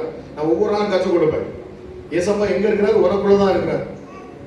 அப்போ உனக்குள்ள ஏசப்பா இருந்தா பிசாசு எங்க, யார் காலுக்கு கீழே? உன் காலுக்கு கீழே, இல்லையா? அப்போ ஏசப்பா இந்த வசனத்தை சொல்லி கொடுப்பேன், உன்னை கொண்டுதான் அற்புதம் செய்வார். பாருங்க, அவங்க பிரின்சிபலுக்கு ஒரு நாள் கழுத்து பிடிச்சி திருக்கி வச்சுக்கிட்டு அவரால் என்ன செய்ய முடியல, திரும்ப முடியல, நேரம் திரும்ப முடியல. உடனே ஆன்சியை கூட்டிட்டு வாங்கன்னு சொல்றாரு பிரின்சிபல். கூட எங்க பாப்பா என்ன செய்யறா, போய் பாப்பா எனக்கு ஒரு ஜெபம் பண்ணுப்பா அப்படின்னு சொல்லி அவர் சொன்னார். சொன்ன உடனே எங்க பாப்பா என்ன செய்யறா, நம்மள கை வச்சு ஜெபம் பண்றா. ஸ்பாட்ல அவருக்கு ஹீல் ஆயிடுச்சு, அவர் தலை நேரம் ஆயிடுச்சு. அதை அவர் சொல்லி சொல்லி காமிப்பார். ஹalleluya. அதே போல எத்தனை பேருக்கு தெரியுதில்ல, மதுரையில் அமெரிக்கன் காலேஜ் கேள்விப்பட்டிருக்கீங்களா? எத்தனை பேர் கேள்விப்பட்டிருக்கீங்க? ஒரு காலேஜ்ல ஒரு ப்ரொஃபஸருடைய தங்கச்சிக்கு எந்திரிச்சு அவங்களால நடக்க முடியல. அவங்க கால் வந்து நடக்க முடியாம கால் ஏதோ பிளட் ஏதோ கிளாட் ஆயிடுச்சு சொல்லி மருத்துவர் சொன்னாங்க, எந்திரிச்சு நடக்கவே முடியாதுன்றாங்க. அப்ப நான் நைட் ஒரு 10:30 மணிக்கு அவங்க அழுதுட்டு எனக்கு போன் பண்றாங்க, ஐயா உடனே வாங்க, ஜெபம் பண்றதுக்கு உடனே வாங்க. அப்ப உடனே நான் என்ன செய்யறேன், கிளம்புறப்போ எனக்கு ஆவியாளர் மனசுல உணர்த்துறாரு, உங்க பாப்பாவையும் கூட்டிட்டு போ, உன் பொண்ணையும் கூட்டிட்டு போ. நான் உடனே என்ன செய்யறேன், எங்க பாப்பாவை கூட்டிட்டு போறேன். கூட்டிட்டு போனோடனே அங்க போன உடனே ஜெபிக்கிற பொழுது ஆண்டவர் சொன்னார், உங்க பாப்பாவை கை வச்சு ஜெபம் பண்ண சொல்றாரு. நான் எங்க பாப்பாவோட சொன்ன, பாப்பா நீ கை வச்சு ஜெபம் பண்ணுப்பா அப்படின்னு. அவங்க எந்திரிச்சு நடக்க முடியாம உட்கார்ந்து இருந்தாங்க, சப்பாடி மாதிரி கீழே உட்கார்ந்து இருந்தாங்க. எங்க பாப்பா போய் தொட்டு என்ன செஞ்சா, இயேசுவின் நாமத்துல இந்த அக்காவுக்கு சுகம் உண்டாகட்டும் அப்படிதான் சொல்லுவாங்க. சொல்லி தொட்டுட்டு கையை பிடிச்சி இப்ப என்ன செஞ்சாங்க, வாங்க தூக்கி லைட்டா என்ன செஞ்சாங்க, தூக்கி விடும், எதிர்த்து நீங்க நடந்துருவீங்க வாங்க அப்படின்னு சொல்லிட்டு தூக்கி எந்திரிச்சு விட்டாங்க. உடனே அவங்களுடைய கணவரும் அந்த பெண்ணோட கணவரும் அவங்க அண்ணனும் சேர்ந்து தூக்கி விட்டாங்க. அந்த பெண் நடக்க ஆரம்பிச்சிட்டாங்க. ஹalleluya, ஹalleluya. அற்புதம் யாரை வச்சு நடந்துச்சு? ஒரு பெரிய ஊழியக்காரர் சொல்லி என்ன கூப்பிட்டாங்க, என்னைய வச்சு நடந்தது இல்லைங்க, உங்களை கொண்டு உங்கள் பிள்ளைகளை கொண்டு தேவன் அற்புத அடையாளங்களை செய்வார். ஹalleluya. உங்களுக்குள்ள இருக்க வேண்டியது ஒண்ணே ஒண்ணு, விசுவாசம். நான் அவருடைய பிள்ளை என்கிற விசுவாசம், அந்த நம்பிக்கை இருக்கணும். பாருங்க, இஸ்ரவேல் ஜனங்களுக்கு அந்த நம்பிக்கை அவர்கள் அற்று போனார்கள். ஏன் அற்று போனார்கள் அப்படின்னா, அவங்க ஆண்டவரை தேவனை அவர்கள் நம்பல. தங்களை நடத்தி வந்த வாக்கு பண்ணின இந்த தேவனை அவங்க மறந்துட்டாங்க. அங்க எகிப்து தேசத்துல உள்ள அத்தனை தெய்வங்களையும் இவர்களும் வணங்க ஆரம்பிச்சாங்க. அதனாலதான் தேவனால் என்ன செய்ய முடியல, அவர்களுக்கு அற்புதத்தை செய்ய முடியல, அவர்களை வழி நடத்த முடியல. ஏன்னா அவர்கள் வந்து ஆபிரகாம் ஒருவனாய் இருக்கையில் அவனை அழைத்து ஆசீர்வதித்த தேவனாம். ஆபிரகாமை தேவன் அழைச்சாரு, ஆபிரகாம் சொன்னோட வந்துட்டார், அவர் விசுவாசத்துல இருந்தார். ஆனா அவங்க சந்ததிகள் இப்ப என்ன இல்ல, அவங்களுக்குள்ள விசுவாசம் இல்ல. விசுவாசம் இல்லாததுனால தேவனால் என்ன செய்ய முடியல, அவர்களை வழி நடத்த முடியல. இன்னைக்கு அநேகர் நம்முடைய குடும்பங்களை தேவனால் நடத்த முடியாமல் இருப்பதற்கு காரணம் தேவன் அல்ல, நாம தான். ஹalleluya. எத்தனை பேருக்கு புரியுது? ஆமென். ஹalleluya. பாருங்க, தேவன் நம்மை வழி நடத்த முடியாத காரணம் ஏன்னா நம்முடைய நம்பிக்கை எங்க இல்ல, முழுவதுமா தேவனிடத்துல இல்ல. இந்த கடவுள் மேல் முழு நம்பிக்கை வைக்கிற பொழுதுதான் அவர் நம்மை நடத்த முடியும். இந்த இஸ்ரவேல் ஜனங்கள் அங்க உள்ள எகிப்து தேசத்துல எப்படின்னு கேட்டீங்கன்னா, அவங்க பாக்குறதெல்லாம் தெய்வமா வச்சிருப்பாங்க. எதெல்லாம் கண்டு மனுஷன் இன்னைக்கு அப்படிதான் வச்சிருக்கான். மனுஷன் எதெல்லாம் கண்டு பயப்படானோ அதையெல்லாம் மனுஷன் தெய்வமா வச்சிருக்கான். பாம்பை கண்டா மனுஷன் என்ன செஞ்சிருவான், அது தெய்வமா. மழை வரணும்ப்பா, மழையை கண்டா அது தெய்வம் அப்படிமா இல்லையா? நதியை கண்டா நதி ஆறு ஒரு தெய்வம் அப்படிமா. இந்த நதியில குளிச்சா எனக்கு என்ன கிடைக்கும்? என் பாவம்லாம் போயிடும் இல்லையா? போறது இல்லையா? நிறைய பேர் நதியில முங்கி இருந்துச்சு, எனக்கு பாவம் சரியாயிடும். அப்ப இப்படி ஒவ்வொரு விஷயத்தையும் அவன் என்ன தெய்வமா பார்த்தான். ஆனா இங்க எகிப்து தேசத்துல தேவன் அதை தான் சுட்டி காமிக்க ஆரம்பிச்சார். எதெல்லாம் கண்டு இவங்க தெய்வம், இதெல்லாம் இந்த இஸ்ரவேல் ஜனங்கள் என்ன செஞ்சாங்க? வழிபட ஆரம்பிச்சாங்க. हालेलुया। परमेश्वर जो सच्चा परमेश्वर है, सच्चा परमेश्वर को छोड़कर इस्राएल लोग ने क्या किया था? जो इजिप्त में जो वहां पर वो लोग भगवान जैसा मान रहे थे, उसे ये लोग प्रेयर कर, उसके सामने ये लोग क्या करने लगा? गिरने लगे, उन्हें भगवान मानने लगे। देखिए, मनुष्य जिस चीज को देखकर डरता है उसे भगवान बना देता है कि नहीं? सांप को देखेगा तो वो डसलेगा, तो उसको भगवान मान लेता है कि नहीं? समुद्र को देखेगा तो उसको भगवान मान लेता है। जो कुछ भी, शेर को देखेंगे तो उसको देखे हाँ ये एक भगवान है। जिस चीज को देखे मनुष्य डरता है वो सबको भगवान बोलता है। पर ये इजिप्त में वैसी सब, वो इजिप्त देश में जो राजा था, इजिप्त का जो लोग थे, वो सब लोग वैसे वो लोग क्या करते थे? सबको भगवान मान के रखते थे। उनको हजारों भगवान थे, उनको सबको जिस चीज को देखेंगे वो सबको भगवान मानते थे। तो परमेश्वर ने क्या किया? ये इस्राएल लोग भी जो सच्चा परमेश्वर को प्रार्थना करते थे, उसे छोड़कर ये इस्राएल लोग, यानी कि इस्राएल के लोग जो थे, जो इजिप्त में जो दुष्ट क्रिया करने वाला, अशुद्ध क्रिया करने वाला, जो दुष्ट आत्मा को मारने वाला, उनके पीछे ये लोग पड़ने लगे। वो पुतला को देख के लोग क्या करने लगे? परमेश्वर मानने लगे। इसलिए पिता परमेश्वर उसको आशीष नहीं कर पाया। वो लोग जाकर एक जगह पर जाके क्या हो गया? वो लोग वहां पर वो लोग हटक गए, तो परमेश्वर आशीष नहीं कर रहे। तो आज हम ऐसे हम अटके हुए। परमेश्वर हमें क्यों आशीष नहीं कर सकते? क्योंकि हम सच्चा परमेश्वर को शुद्ध हृदय से विश्वास नहीं करते। लेकिन हम பாருங்க, இந்த இடத்துல அவங்க விடுதலை ஆகிறதுக்கு தேவனால் அற்புதங்களை செய்ய முடியல. இப்போ தேவன் அந்த இடத்துல மோசையை அனுப்புறார். மோசையை அனுப்பி அவர் என்ன செஞ்சார் தெரியுமா? நீங்க நல்லா பாருங்க, ரொம்ப அற்புதமா இருக்கும் பாருங்க. எதையெல்லாம் அவங்க தெய்வமா வச்சிருந்தாங்களோ அதை கொண்டே அவங்களை வேதனைப்படுத்தினார். 10 வாதைகள் அங்க வந்துச்சு இல்லையா? 10 வாதைகள் அனுப்புனார். மோசேட்ட ஆண்டவர் சொல்றார், மோசேட்ட ஆண்டவர் வெளிப்பட்டு நீ போய் என்ன செய்ய? உன்னை நீ காண்பி, அந்த ஜனங்கள்ட்ட போய் சொல்லு, இருக்கிறவராகவே இருக்கிறவர் என்னை அனுப்பி இருக்கிறார், போய் சொல்லு, நான் உங்களை என்ன செய்ய, நான் விடுதலைக்கு உங்களை கூட்டிட்டு போவேன்னு சொல்லுன்னு சொன்னோன்னே மோசே போறாரு. போனப்போ என்ன நடக்குது? எதெல்லாம் அவங்க தெய்வம், நீங்க எடுங்க வேதத்தை எடுத்து நல்லா அற்புதமா இருக்கும் பாருங்க. யாத்திராகமம் 1ஆம் அதிகாரம் 13. சரி, நாங்க வேகமா சொல்றேன். அவங்க முதல்ல எதெல்லாம் தெய்வம் வச்சாங்களோ அதெல்லாம் பாருங்க. முதல்ல சர்ப்பத்தை கொண்டு வந்து போடுறாங்க இல்லையா? பாம்பை கொண்டு வந்து அடையாளத்துக்கு போடுறாங்க. இவன் முதல்ல மோசே பாம்பை போட்டோன்னா அவங்களோட மந்திரவாதிகளை அவன் கூப்பிடுறான். அவன் எங்களால செய்ய முடியுமே பாருங்க. பிசாசுகளும் அற்புதங்களை செய்யும். பிசாசுகளால என்ன செய்ய முடியுமா? அற்புதங்களை செய்ய முடியுமா? அவன் ஏதோ அதிசயத்தை செய்யற மாதிரி செஞ்சு காமிப்பான். அவனாலே என்ன செய்ய முடியும்? நிறைய விஷயங்கள் செய்ய முடியும். அப்ப இந்த இடத்துல மந்திரவாதிகள் பாருங்க. மோசே அவன் கையில வந்து கோலை கொண்டு போய் போடுறான், அது பாம்பா மாறுது. இப்போ மந்திரவாதிகள் உடனே எகிப்து ராஜா கூப்பிடுறான். அவனை கூப்பிட்டு என்ன கோலுக்கு அவங்களுக்கு போறாங்க, அதுவும் பாம்பா மாறுது. உடனே ராஜா பாரியா எங்காலும் பண்றான், நீ என்னத்த பண்றது? ஆனா கொஞ்ச நேரத்துல என்ன செய்யுது? இந்த பாம்பு வந்து அந்த பாம்பெல்லாம் முழுங்கிருது. மந்திரவாதிகள் போட்ட பாம்பெல்லாம் என்ன செஞ்சிருது? அது முழுங்கிருது. திரும்ப அடுத்து பாருங்க. அடுத்தது வந்து நதி. இந்த நதியை தெய்வமா அவங்க வணங்கிட்டு இருந்தாங்க. எகிப்தியர்கள் நதியை தெய்வமா வணங்கிட்டு இருந்தாங்க. இந்த நதி தான் எங்களுக்கு என்ன செய்யுது? அந்த நதி வந்து என்ன செய்யுமா? அந்த நைல் நதி அது வந்து என்ன செய்யுது? அந்த தேசத்துல ஃபுல்லா செழிப்பாகும். அந்த நதியில வந்து 24 எப்பவுமே வத்தாத அந்த நதியை வச்சுதான் அந்த முழு எகிப்துமே செழிப்பா இருந்துச்சான். இப்போ அந்த நதி அவங்க ஒரு தெய்வமா வச்சிருந்தாங்க. இப்போ இந்த நதியை ஆண்டவர் என்ன செய்யறாரு? மோசையுடைய கோலை வச்சு அந்த நதியை அடிக்க சொல்றாரு. அடிச்ச உடனே அது என்னவா மாறிடுச்சு? ரத்தமா மாறிடுச்சு. ரத்தமா மாறினோட என்ன ஆயிடுச்சு? அதுல இருந்த மீன்லாம் செத்து போச்சு, மேல நார ஆரம்பிச்சிச்சு. அப்போ அவங்களுக்கு என்ன செய்யுது, இவங்க இதெல்லாம் தெய்வமா வச்சிருந்தாங்க. இப்போ அதெல்லாம் தெய்வமா, இதெல்லாம் பாருங்க ஆண்டவர் பாருங்க, அடுத்து பாருங்க. அடுத்ததா வந்து அவங்க தவளைய தெய்வமா வச்சிருந்தாங்க. இன்னைக்கு நம்ம பார்க்க முடியும், சீனால வந்து தவளைய தெய்வமா வச்சிருப்பாங்க. எகிப்தியர்களுக்கு அது ஒரு தெய்வம். அப்ப பாருங்க, இந்த தவளையை தெய்வமா வச்சு அப்போ ஆண்டவர் என்ன செஞ்சாரு, அவங்க இஸ்ரேல் முழு எகிப்தியர்களுக்குள்ள தவளையை வர வச்சாரு. எங்க பார்த்தாலும் சட்டி பானைகள் சோறு பொங்கல் எல்லா இடத்துக்கும் தவளை. எப்படி இருக்கு யோசிச்சு பாருங்க. எந்த தவளையை இவங்க தெய்வமா வச்சிருந்தாங்களோ அந்த தவளையை கொண்டு இவங்களுக்கு எரிச்சல் மூட்டினாங்க ஆண்டவர்.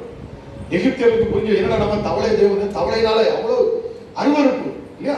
தவளை நம்ம சாப்பிட்டு இருக்கும் தட்டில் விழுந்தா என்ன எவ்வளவு அருவருப்பா இருக்கு இல்லையா? அப்போ அங்க நடக்குது. அடுத்தது பாருங்க, தவளை பேன் தலை, இந்த பேனு புனிதில இருந்து ஆண்டவர் பேனை கழிப்பு விட்டாங்க. அவங்க வீடு எங்க பார்த்தாலும் பேனு, வண்டுகள். அவங்க பெரிய ஒரு மாதிரி ஒரு கடுவா மாதிரி ஒரு வண்டு இருக்கும், ஒரு வண்டு. அந்த வண்டை அவங்க தெய்வமா வச்சிருப்பாங்க எகிப்தியர்கள். அப்ப அந்த வண்டை என்ன செய்ய, அந்த வண்டை அனுப்பி விடுறாரு. அதுக்கப்புறம் மிருகங்களுடைய சாவுகள் நடக்குது. அப்போ கொப்பளங்கள் வருது, கல்மழையை பெய்ய வைக்கிற. இவங்க மழையை வந்து தெய்வமா வச்சிருந்தாங்க. மழை பெஞ்சுன்னா மழையை ஒரு தெய்வமா வைப்பாங்க, வானத்தை பார்த்துட்டு. அப்ப பாருங்க, கல்மழை பெஞ்சு வெட்டு கிளிகள். அப்புறம் இருள். ஆண்டவரை படைத்த தெய்வத்தை விட்டுட்டு இன்னைக்கு நிறைய பேர் வணங்குறாங்களா, சூரியனை வணங்குறாங்க இல்லையா, சந்திரனை வணங்குவாங்க, தெய்வமா வச்சு வணங்குவாங்க. அப்ப ஆண்டவர் என்ன செஞ்சாரு, இது எல்லாம் என்னுடைய கண்ட்ரோல் இருக்குன்னு ஆண்டவர் காமிச்சாரு. ஹல்லேலூயா, ஹல்லேலூயா. தேவன் மோசே மூலமாக இவை எல்லாமே யாருடைய படைத்தது, யாரு, நான் தான் படைச்சது ஆண்டவர் காண்பிக்கும்படி மோசையை கொண்டு அங்க பெரிய பெரிய அற்புதங்களை செஞ்சாரு. என்ன அற்புதம், எந்த மனுஷன் எந்த விக்கிரகத்துக்கு பின்னாடி, எந்த சிலைக்கு பின்னாடி ஆண்டவர் படைத்த படைப்பை வணங்கி இல்லையா, சின்ன சின்ன ஜீவ சந்துகளை இவன் தெய்வமா வணங்கினாலும் அதை வச்சே அவன் என்ன செஞ்சாரு, வேதனைப்படுத்தினார். ஹல்லேலூயா. அவர் தான் தெய்வம்னு காமிச்சார். இப்ப இந்த சிறையிருப்புல இருக்கிற இந்த ஜனங்கள் இவங்களும் சேர்ந்து என்ன செய்யறாங்க, அதை பார்க்கறாங்க. கடைசியா தேவன் அவர்களை அங்கிருந்து விடுதலை ஆக்குகிறார். விடுதலை ஆக்குவதற்கு என்ன தேவைப்பட்டது, பஸ்கா ஆட்டுக்குட்டி தேவைப்பட்டது, ரத்தம் தேவைப்பட்டது இவர்களை விடுவிக்குவதற்கு. பாருங்க, உங்களுடைய கட்டுகள், உங்க சிறையிருப்புல இருந்து நீங்க விடுதலை ஆவதற்கு தேவை என்னன்னா ரத்தம். இது இயேசு கிறிஸ்துவின் ரத்தம், ஆட்டுக்குட்டியின் ரத்தம் உங்களுக்கு தேவைப்படுது. ஆகவேதான் இயேசு கிறிஸ்து சிலுவையில் அவர் ரத்தம் சிந்தி மரிச்சார். எதற்காக, உங்கள் சிறையிருப்பை திருப்பும்படி. ஹல்லேலூயா. எத்தனை பேர் இதை ஆழமா கவனிச்சுட்டு வாங்க. நிச்சயமா கர்த்தர் இதை நீங்க உங்க உள்ளத்துல நீங்க இதை போட்டு வைப்பீங்கன்னா நிச்சயமா உங்களுக்கு விடுதலை உண்டாகும். ஹல்லேலூயா. எப்படிப்பட்ட பலவீனத்தையும் ஆண்டவர் உங்க வாழ்க்கையிலிருந்து அவர் உங்களை விலக்கி எடுப்பார். எத்தனை பேர் என்னுடைய யூடியூப்ல வந்து என்னுடைய பிரேயரை நீங்க கவனிச்சுட்டு இருக்கீங்க? டெய்லி எத்தனை பேர் யாரெல்லாம் பார்த்துட்டு இருக்கீங்க? எங்க வீட்டுக்காரம்மா மட்டும் தான் கையை தூக்குறாங்க. எல்லாருடைய யார் கையிலாம் மொபைல் இருக்கு, டச் பேட் இருக்கு, யார் கையெல்லாம் இருக்கு. என்னுடைய வீடியோல நீங்க பாத்தீங்கன்னா தினமும் அற்புதங்களை பார்த்து கொண்டு இருக்க முடியும். ஹல்லேலூயா. தினமும் ஆண்டவர் அற்புதம் செய்வார். கேன்சர் கட்டி சரியாகுது. வார்த்தையை கேட்கிறவங்க அவங்க எங்க இருந்து பேசுறாங்க எனக்கு தெரியும். பல நாடுகள், பல தேசங்கள் இருந்து பேசுவாங்க. பல அற்புதங்களை செஞ்சுட்டு இருக்கிறார். இப்போ ஒரு 2 நாள் முன்னாடி ஒருத்தவங்க எனக்கு கால் பண்றாங்க. அவங்க வந்து தொடர்ந்து பிரஷர் இருக்கும், இதுக்கு என்ன சுகருக்கு அவங்க மாத்திரை சாப்பிட்டுட்டு இருந்தவங்க. மாத்திரை சாப்பிட்டுட்டு இருக்கவங்க என்னுடைய லைவ்ல, என்னுடைய பிரேயர்ல வந்து அட்டெண்ட் பண்ணியிருக்கிறாங்க. இந்த வார்த்தையை கேட்டுட்டு இருக்க அவங்க என்ன முடிவு பண்ணியிருந்தாங்கன்னா, 1 மாசம் நான் அந்த ஊழியக்காரருடைய ஜெபத்தை நான் டெய்லி நான் வந்து எனக்கு நிறைய பேர் எனக்கு ஜெபிக்க தெரியலாம்பாங்க. நான் தினமும் அவங்க இடத்துல இருந்து ஜெபிக்கிறது மாதிரி நான் ஜெபிப்பேன். என்னோட இணைந்து ஜெபிக்கிற ஒவ்வொரு ஜனங்களும் அற்புதத்தை பெற்றுக் கொண்டு இருக்கிறாங்க. அவங்க ஆண்டவரை எப்படி கூப்பிடுறது, எப்படி அவருடைய உள்ள, ஏன்னா வேதம் சொல்லுது, நீங்கள் பேச வேண்டியது இன்னதென்று அறியாது இருக்கிற பொழுது, நீங்கள் ஜெபிக்க வேண்டியது இன்னதென்று அறியாது இருக்கிற பொழுது ஆவியானவர் தான் உங்களுக்கு வந்து விண்ணப்பம் பண்ணுவார். ஆண்டவருக்கு எப்படி என்ன வார்த்தை சொன்னா பிடிக்குங்கிறது யாருக்கு தெரியும்னா பரிசுத்த ஆவியானவருக்கு தான் தெரியும். அதான் ஆரம்பத்துல உங்களுக்கு சொன்னேன், பரிசுத்த ஆவியானவர் உங்களுக்குள்ள இல்லாம நீங்க இந்த காலத்தை கடத்த முடியாது. அவர் நீங்க என்ன ஜெபிக்கணும், என்ன சொன்னா பிதாவுடைய சித்தம் எது, பிதாவுடைய விருப்பம் எது அப்படிங்கிறத நான் அறிய முடியாது, நீங்க அறிய முடியாது. உங்களுக்கு இருக்கிற ஆவியானவர் அறிஞ்சிருப்பார். ஆக அவர் உங்களுக்கு வந்து விண்ணப்பம் பண்ணுவார். அப்ப பாருங்க, அந்த இடத்துல ஜெபத்துல நின்று ஆவியானவர் எனக்கு என்ன சொல்றாரோ அந்த வார்த்தைகளை கொண்டு நான் பேசுகிறேன். இந்த வார்த்தையை கேட்கிறாங்க. ஒரு சகோதரி நான் 1 மாசம் நான் கேட்பேன்னு சொல்லி அவங்க 1 மாசமா கண்டினியூவா கேட்டுட்டே வந்திருக்கிறாங்க. கேட்டுட்டே வந்துட்டு இருக்கப்போ அவங்களுக்கு வந்து தொடர்ந்து மாத்திரை சாப்பிட்டு இருக்காங்க. பிளட் பிரஷருக்கும் சுகருக்கும் சர்க்கரை வியாதிக்கும் சாப்பிட்டு இருக்காங்க. அவங்க அம்மாவும் அவங்களும் ஒரு நாள் என்ன செய்ய ஆஸ்பத்திரிக்கு செக் பண்ண போயிருக்கிறாங்க. இப்போ அவங்க அம்மாவுக்கு பிளட், அவங்களுக்கு சுகர் இருந்திருக்கு, அது அப்படியே இருந்திருக்கு. இந்த அம்மாவுக்கு சுகரே இல்லையா, பிளட் பிரஷர் காணாம போச்சான். இத்தனை வருஷமா அவங்க 3-4 வருஷமா மாத்திரை சாப்பிட்டு இருந்தவங்க. அவங்க சொல்றாங்க, டாக்டர் செக் பண்ணிட்டு உங்களுக்கு பிளட் பிரஷரும் இல்லை, சுகரும் இல்லை, நீங்க என்ன செய்ய வேண்டாம், மாத்திரை இனிமே சாப்பிட வேண்டாம். ஹல்லேலூயா. உங்களுக்கு புரியுதுங்களா? உங்களுக்கு வார்த்தையின் வல்லமை. ஒரு அம்மா சொன்னாங்க, கேன்சர் கட்டி, அவங்களுக்கு பிளட் கேன்சர், செஸ்ட்ல மார்பு பகுதியில் அவங்களுக்கு கேன்சர் கட்டி வந்து அவங்க தொடர்ந்து மாத்திரை சாப்பிட்டுட்டு இருந்தாங்க. சாப்பிட்டுட்டே இருக்கிற மருந்து சாப்பிட்டு அவங்களுக்கு சலம் வச்சிருச்சாங்க. இவங்க கிளீன் பண்ணுவாங்க, திரும்ப சலம் வைக்கணும். கேன்சர். இப்போ அந்த அம்மாவுக்குள்ள என்னுடைய நான் டெய்லி போடக்கூடிய இந்த ஜெபத்துல ஒரு வசனம் எழுதியிருப்பேன். என்னன்னா, இயேசு கிறிஸ்துவின் வார்த்தையே மருந்துன்னு எழுதியிருப்பேன். இதை கேட்ட உடனே அவங்களுக்கு அந்த வார்த்தையை கேட்ட உடனே ஒரு விசுவாசம் பாருங்க. இந்த விசுவாசத்துல அவங்க என்ன சொல்லியிருக்கிறாங்க, என்ன நான் என்ன செய்ய மாட்டேன், இந்த மாத்திரையை நானும் வருஷக்கணக்காக சாப்பிட்டுட்டு தான் இருக்கிறேன், என் உடம்புல எந்த சுகத்தையும் பார்க்க முடியல, அதுல நான் இனிமே என்ன செய்ய மாட்டேன், இந்த மாத்திரை திங்க மாட்டேன்னு தூர போட்டாங்க. எனக்கு ஃபோன் பண்ணி சொன்னாங்க. நான் சொன்னேன், அக்கா அப்படிலாம் பண்ணக்கூடாது, நீங்க மருத்துவர்களே ஆண்டவர் தான் வச்சிருக்கிறாரு, மாத்திரையும் சாப்பிடுங்கன்னு சொன்னேன். ஆனா இல்ல, அவங்களுக்குள்ள ஒரு விசுவாசம் பாருங்க. அவங்க சாப்பிடலையா. ஒரு வாரம் போயிருக்குது. ஒரு வாரம் கழிச்சு அவங்க இந்த பிரேயரை கேட்டுட்டு இருக்கிறப்போ அவங்க செஸ்ட்ல இருந்த கட்டி தானா உடைஞ்சு சலமா வெளியே சாடிட்டே இருந்திருக்கு. இவங்க சொல்றாங்க, அவ்வளோ சலமா எடுத்து கடைசியை பார்த்தீங்கன்னா ஒரு ஆணி வேர் மாதிரி உள்ள இருந்து எல்லாமே வந்துருச்சு. அதுக்கப்புறம் இவங்களுக்கு என்ன செய்ய போறோம், அதுக்கடுத்து 2வது நாள்லயே வேகமா அந்த புண்ணு ஆற ஆரம்பிச்சிருக்கு. இவங்க உடனே மருத்துவர்கிட்ட போய் செக் பண்ணிருக்கிறாங்க. அவங்க செக் பண்ணிட்டு அந்த இடத்துல இருந்து எடுத்து திரும்ப செக் பண்ணிருக்காங்க. லேபில போய் செக் பண்ணப்போ கேன்சர் கட்டி இருந்ததுக்கு அடையாளமே இல்லையா. கைகளை தட்டி மகிமைப்படுத்துவோம். ஹல்லேலூயா, ஹல்லேலூயா. அதான் விசுவாசம். எனக்கே ஆச்சரியமா இருக்கும் அவங்க சொல்ல சாட்சிகளை கேட்கிற பொழுது. இப்ப கடந்த நாள்ல பஞ்சாப்ல இருந்து ஒரு லேடி, அவங்க வந்து 2 அக்கா தங்கச்சி 2 பேர் போல, அவங்களுக்கு வந்து யூட்ரஸ்ல பிரச்சனை இருந்திருக்கு. அவங்க என்ன பண்ணிருக்காங்க, ஹிந்தியில நான் ஒரு சில மெசேஜ் போட்டு வச்சிருக்கேன், ஹிந்தியில இருக்கு என்னோட மெசேஜ். அதுல உள்ள அந்த பிரேயர், டெலிவரன்ஸ் பிரேயரை கேட்டிருக்கிறாங்க. கேட்ட பொழுது அவங்களுக்குள்ள யூட்ரஸ் பிரச்சனை இருந்தனால அவங்க வயிறு, இந்த ஜெபத்தை கேட்டுக்கிட்டே இருக்கிற வயிறு தானா வீங்கிச்சான். அவங்க சொல்றாங்க, அவங்களுடைய அந்த வயிறு அப்படியே வீங்கி அவங்களுக்கு ஏதோ ஒரு விஷயம் உள்ளுக்குள்ள நடக்கிற மாதிரி வாமிட் மாதிரி வந்திருக்குது. திரும்ப அவங்களுக்கு நார்மலா வயிறு நார்மல் ஆயிடுச்சான். டாக்டர் போய் செக் பண்ணி பார்த்திருக்காங்க, யூட்ரஸ் பிரச்சனை சரியாயிருச்சான். ஹல்லேலூயா. நான் இதை எதுக்காக சொல்ல வரேன் அப்படின்னா, அவங்க யாரு, அவங்க முகம் என்னன்னு எனக்கு தெரியாது. இந்த மொபைல் வந்ததுதான் வந்தது, பிசாசத்தை பயங்கரமா வாலிப பிள்ளைகளை பயன்படுத்திட்டு இருக்கான். அவன் உலக ஜனங்களை பாருங்க, இன்னைக்கு எல்லா மக்களோட கையில மொபைல் இருக்கும். இன்னைக்கு எல்லாரும் அதை பார்த்துக்கிட்டே உட்காந்துருப்பாங்க. இல்ல அதுலயே சீரியல் வந்துருச்சு. உங்க நேரத்தை எப்படியெல்லாம் பிசாசு புடுங்கணுமோ அவன் ரொம்ப தெளிவா புடுங்கிட்டு இருக்கான். விட்ட நேரம் திரும்ப உங்களுக்கு கிடைக்காது. இந்த நாளை விட்டுட்டீங்கன்னா நாளை நாள் உங்களுக்கு திரும்ப கிடைக்காது இல்லையா. இன்னைக்கு வந்து தந்திரமா புடிச்சு இன்னைக்கு என்டர்டைன்மெண்ட் சொல்லிட்டு அவன் என்ன செய்யறான், இவங்களுக்கு குடும்பத்துல அவ்வளவு பிரச்சனைகள் இருக்கும், இவங்க வாழ்க்கையில உயர வேண்டியிருக்கும், பிள்ளைகளுக்கு தேவைகள் அநேகமா இருக்கும், படிப்புக்கு பணம் கட்ட முடியாது, எவ்வளவு கஷ்டத்துல இருப்பாங்க. ஆனாலும் இந்த மொபைலுக்கு அடிமையா இருப்பாங்க. இதை பார்த்துக்கிட்டே நேரத்தை போய்கிட்டே இருப்பாங்க. ஒரு ஆசீர்வாதம் அவங்களுக்கு வராது. பிசாசு இப்படியே அவங்க வாழ்க்கையை அழிச்சு போட்டுருக்காங்க. ஆனா யார் ஒருத்தர் அது பிரயோஜனமா பயன்படுத்துறாங்களோ அவங்க வாழ்க்கையில தேவன் அற்புதங்களை செய்வார். ஹல்லேலூயா. நான் இதே மொபைலை கொண்டு தான் நான் யோசிச்சேன், ஆண்டவருக்கு பிரியமான விஷயங்கள் என்ன செய்யலாம். அப்ப தேவன் அறியாத எல்லா ஜனங்களுடைய கைகளும் இந்த மொபைல் இருக்கு. அப்ப இந்த மொபைல் என்ன செய்யுது பாருங்க, ஒவ்வொரு இடத்துலயுமே அற்புத அடையாளங்கள் செய்யுது. ஒருத்தவங்க வந்து ஹிந்து, அவங்க வந்து பூஜாரி, பூஜை பண்ணக்கூடிய மனைவி, அவங்க எனக்கு கால் பண்றாங்க. அவங்க எனக்கு இந்த கொரோனா டயத்துல கால் பண்ணாங்க. அவங்க சொல்றாங்க, ஐயா 20 வருஷமா எனக்கு இந்த உதிரப்போக்கு இருக்கு, இந்த ப்ளீடிங் வந்துட்டே இருக்கும், பிளட் போயிட்டே இருக்கும். நான் ஒரு பலவீனமான உள்ள ஸ்திரீ, என்னால எந்திரிச்சு வெளியில போக முடியாது, என் உடம்பெல்லாம் வெண் குஷ்டம் போல இருக்கும். இப்ப இது வந்து ஒரு சாபம் அப்படின்னு எல்லாரும் சொல்லுவாங்க. என்னைய வீட்டுக்குள்ள 20 வருஷமா அடைச்சு வச்சிருக்காங்க. நாங்க எத்தனை வருஷமா அடைச்சு வச்சிருக்காங்க, வீட்டோட வெளியே விட மாட்டாங்க. ஏன்னா இவங்க வீட்டுக்காரர் யாரு, அவர் ஐயர், மந்திரம் ஓதுறவர். எப்படி அவங்க வெளியிட்டா அவருக்கு வேலை போயிருமா?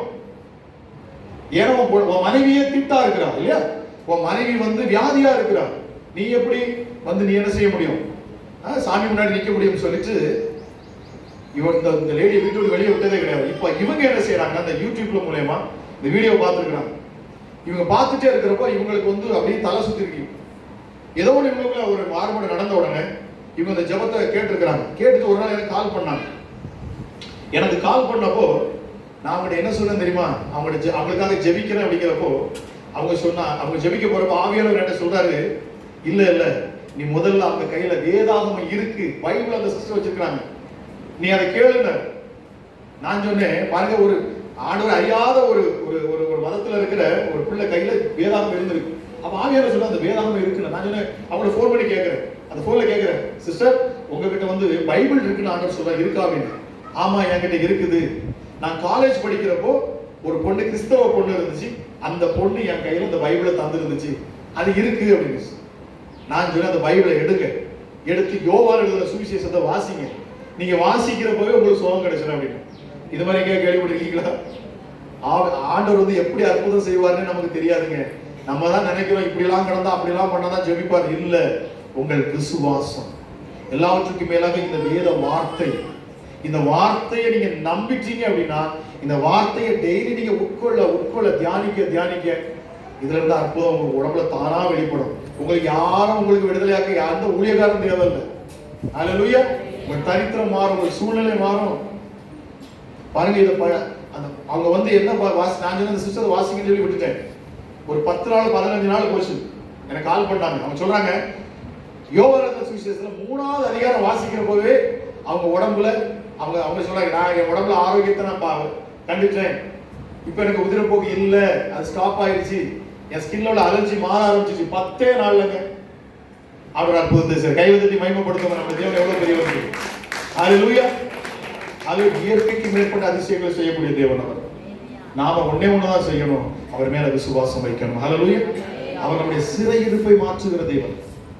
உங்களை தொடர்ந்து வரக்கூடிய பிசாசின் கட்டுகளிலிருந்து உங்களை விடுதலையாக்குகிறவர் ஒரு அற்புதத்தின் தேவன். அல்லேலூயா. அல்லேலூயா. அப்ப பாருங்க, நீங்க தொடர்ந்து, அதனால சொல்ல, நீங்க தொடர்ந்து ஜெபிக்கணும். நிறைய பேருக்கு தெரியல, அதிகாலையில் கர்த்தரை தேடுகிறவன் அவரை கண்டடைவான். எத்தனை பேர் அதிகாலையில் எந்திரிச்சு ஜெபிக்கிறீங்க? கைகள் வைத்து காட்டுங்க.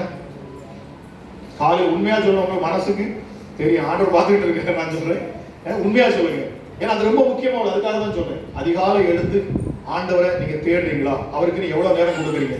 யாராவது சொல்லுங்க, யாராவது தேடுறீங்களா? பாருங்க, ஒருத்தர் கூட என்ன செய்ய முடியல, கைகளை தூக்க முடியல. அல்லேலூயா. ஏன்னா அதிகாலைங்கிறது ரொம்ப முக்கியமானது. உங்க வீட்டுக்காரர் எழுப்புறதுக்கு முன்னாடி, கோழி கூடுறதுக்கு முன்னாடி நீங்க எந்திரிச்சு உட்கார்ந்தீங்கன்னா கர்த்தருடைய சத்தத்தை உங்களால கேட்க முடியும். ஆண்டவர் அதிகாலையில் தான் பேசுவார். ஏன்னா மெல்லிய சத்தம், எல்லாம் அமைதியா இருக்கும். அப்ப அந்த நேரத்தில் நீங்க ஆண்டவரை பேசி பாருங்க, உங்க உள்ளத்துல பேசுவார். அல்லேலூயா. அல்லேலூயா. அப்ப பிள்ளைகளுக்கு கற்றுக் கொடுங்க. காலை நீங்க நம்ம தூரம் பிள்ளையோட தூக்கிட்டு தான் இருக்கும் இல்லையா? நம்ம அதிகாலை இருந்துச்சு, நம்ம ஜெபிக்க ஆரம்பிக்கணும். அப்ப இந்த அதிகாலை ஜெபத்தை ஆண்டவர் போட சொன்னார். அதுதான் நான் அதிகாலையில போடுறது. இந்த அதிகாலையில கேட்கிறவங்க தான் நிறைய அற்புத அடையாளங்கள் பெற்று கொண்டு வர்றாங்க. காலையில எழுப்புங்க. ஆண்டவர் சொல்ல, அந்தந்த நாளைக்குள்ள ஆசீர்வாதம் நம்ம கேட்கணுமா? நாளைக்கு என்ன நடக்குங்கிறது நம்ம ஆண்டோட கேட்கணும்னு சொல்ல, அன்னனைக்குள்ள நம்ம ஆண்டோட கேட்கணும். அன்றன்றுள்ள அப்பத்தை எங்களுக்கு தாரும். ஜெபமே அப்படிதான் கற்றுக் கொடுக்கப்பட்டது. நாளைய தினத்தை குறித்து கவலைப்படாதீர்கள். நாளைய தினத்தை குறித்து கவலைப்படட்டும். நாளைக்கு என்ன நடக்கும் அது ஆண்டவர் சொல்றாரு, அதை விட்டுரு. இன்னைக்குள்ள ஆசீர்வாதம் கேளு, அன்றைக்குள்ள கிருபையான கேளு. இன்னைக்குள்ள கிருபையான கேளு ஆண்டவர் சொல்றாரு. ஆண்டவரே, இன்னைக்குள்ள கிருபை எனக்கு தாங்க. இந்த நாள்ல என் கணவர் அவர் செய்யற வேலையை ஆசீர்வதிங்க. எத்தனை பேருக்கு அப்படி சொல்ல முடியுங்க? டெய்லி நீங்க அப்படி ஜெபிக்கணும். என் பிள்ளைங்க ஸ்கூலுக்கு போறாங்க, படிக்கிற ஞானத்தை கொடுங்க. இதனால என் பிள்ளைங்க சந்திக்கக்கூடிய எல்லாவற்றையும் ஆண்டவர் நீங்க உதவி செய்யுங்க. ஒவ்வொரு நாளும் அதிகாலை நீங்க ஆண்டோட பேசிட்டீங்கன்னா நிச்சயமா உங்க வாழ்க்கையை ஆண்டவர் அற்புதமா நடத்துவார். அல்லேலூயா. எவ்வளவு சத்துருக்கள் வந்தாலும் வெக்கப்பட்டு போங்க, உங்க முன்னாடி வரவே முடியாது. ஏன்னா அதிகாலைங்கிறது அவ்வளவு அற்புதமான ஒரு நேரம். பாருங்க, உங்கள் சிறை இருப்பு மாறும் நீங்க அதிகாலையில் கர்த்தரை தேடுகிற பொழுது. அல்லேலூயா. பாருங்க.